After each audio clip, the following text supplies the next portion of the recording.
শ্রীলঙ্কা, বাংলাদেশ, নেপালের পর এবার জেনজি আন্দোলন ভারতে। তাই প্রশ্ন জেগেছে, এবার কি গদি হারাবেন মোদি? চিন্তার ভাঁজ স্পষ্ট হয়ে উঠেছে মোদি সরকারের কপালে। তবে কি এবার নরেন্দ্র মোদিকেও পালাতে হবে ভারত ছেড়ে? হাসিনার কি অবস্থা হয়েছিল, সেম অবস্থা হতে চলেছে নরেন্দ্র মোদি। লাগাতার যুদ্ধ চলবে। ভিয়েতনামে 12 বছর যুদ্ধ হয়েছিল। जब मोदी डरता है हिंदू मुस्लिम करता है। ওদিকে এতদিনের বন্ধু ট্রাম্প, সেও বুকে ঝামা ঘষে দিয়েছে। মোদি একটা প্রধানমন্ত্রী হলো, দিনে 4-5টা ঘুমের ওষুধ খাচ্ছে কিন্তু ঘুম আসছে না। নরেন্দ্র মোদি, অমিত শাহ হোশিয়ার, তোমাদের কোমরে দড়ি বেঁধে টানতে টানতে। নেপাল এখন রাজনৈতিক ভূমিকম্পের কেন্দ্রে। টানা দ্বিতীয় দিনের মতো জেনজি বা তরুণ প্রজন্মের বিক্ষোভে কেঁপে উঠেছে কাঠমান্ডু। তরুণদের নেতৃত্বে রাজপথে যে ঝড় উঠেছে তাতে পদত্যাগে বাধ্য হয়েছেন প্রধানমন্ত্রী কেপি শর্মা ওলি। দেশটির সচিবালয় থেকে দেয়া এক বিবৃতিতে বিষয়টি নিশ্চিত করার পর বেশ কিছু ভিডিও ছড়িয়ে পড়ছে। এতে দেখা যায় বেশ কয়েকটি হেলিকপ্টার উড়ে যাচ্ছে। এর আগে সেফ এক্সিট নিশ্চিত করতে সেনাপ্রধান জেনারেল অশোক রাজ সিকদেলের দ্বারস্থ হন প্রধানমন্ত্রী।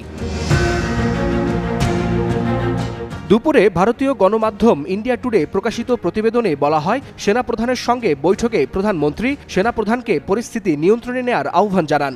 তবে জেনারেল সিকদেল স্পষ্ট জানিয়ে দেন, প্রধানমন্ত্রী পদ ছাড়লেই কেবল সেনাবাহিনী হস্তক্ষেপ করবে। শেষ পর্যন্ত এই চাপেই সরে দাঁড়ানোর ঘোষণা দেন কেপি শর্মা।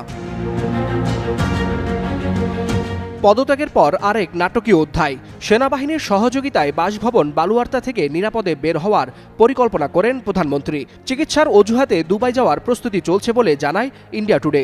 আর সেই উদ্দেশ্যেই প্রস্তুত রাখা হয়েছে হিমালয়া এয়ারলাইন্সের একটি ফ্লাইট। একই সঙ্গে মন্ত্রিসভার শীর্ষ নেতাদেরও সেনা হেলিকপ্টার করে বিমানবন্দরে সরিয়ে নেওয়া হচ্ছে। এজন্য অন্তত 5টি হেলিকপ্টার ব্যস্ত মন্ত্রীদের নিরাপদ প্রস্থান নিশ্চিত করতে।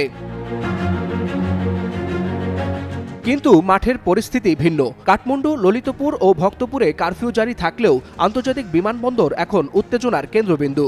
বিক্ষোভকারীরা সামাজিক যোগাযোগ মাধ্যমে আহ্বান জানাচ্ছেন আতশবাজি, ড্রোন আর লেজার দিয়ে বিমান চলাচল ব্যাহত করার। যেন আকাশেও ছড়িয়ে পড়ছে রাজনীতির অগ্নিগর্ভরূপ। এর জেরেই কাঠমান্ডুর বিমানবন্দর বন্ধ ঘোষণা করা হয়েছে। মূলত এই গণ অভ্যুত্থানের পেছনের মূল কারণ দুর্নীতি আর সামাজিক যোগাযোগ মাধ্যম নিষেধাজ্ঞা। সরকারের একতরফা সিদ্ধান্তে 26টি প্ল্যাটফর্ম বন্ধ করে দেয় ক্ষোভ ফেটে পড়েছে তরুণদের মধ্যে। রাজধানী থেকে শুরু হওয়া এই আগুন এখন ছড়িয়ে পড়ছে দেশব্যাপী। পুলিশের গুলিতে শুধু গত 2 দিনেই অন্তত 21 জন নিহত হয়েছেন, আহত হয়েছেন শত শত মানুষ। ফলে দেশজুড়ে একাধিক এলাকায় কারফিউ দিয়ে নিয়ন্ত্রণের চেষ্টা করছে স্থানীয় প্রশাসন। এ যেন হাসিনা স্টাইলেই নেপাল সরকারের পতন। তাই নেপালের এই প্রেক্ষাপট মনে করিয়ে দিচ্ছে গেল বছরের জুলাই-আগস্টে ঘটে যাওয়া বাংলাদেশে গণ অভ্যুত্থানের কথা। ছাত্র জনতার তীব্র আন্দোলনের মুখে গত বছরের 5 আগস্ট ভারতে পালিয়ে যায় তৎকালীন স্বৈরাচার শেখ হাসিনা। দীর্ঘ 2 বছরের রক্তক্ষয়ী সংঘাতের পর প্রথমবারের মতো মণিপুর রাজ্যে সফরে যাচ্ছেন ভারতের প্রধানমন্ত্রী নরেন্দ্র মোদি। কিন্তু তার এই আগমনের আগে বড় ধাক্কা খেল বিজেপি। রাজ্যের প্রভাবশালী 3 নেতা শাসক দল ছেড়ে যোগ দিলেন কংগ্রেসে। বিশ্লেষকরা বলছেন, এই ঘটনা মণিপুরের রাজনীতিতে নতুন সমীকরণের ইঙ্গিত দিচ্ছে। মণিপুরের অশান্ত রাজনৈতিক প্রেক্ষাপটে এবার বড় ভাঙ্গনের মুখে পড়ল বিজেপি। মঙ্গলবার দিল্লিতে আনুষ্ঠানিকভাবে কংগ্রেসে যোগ দিলেন রাজ্যের প্রভাবশালী 3 নেতা ওয়াই সুরচন্দ্র সিং, এল রাধাকিশোর সিং এবং উত্তম কুমার, যাদের মধ্যে আবার দুজনেই সাবেক বিধায়ক।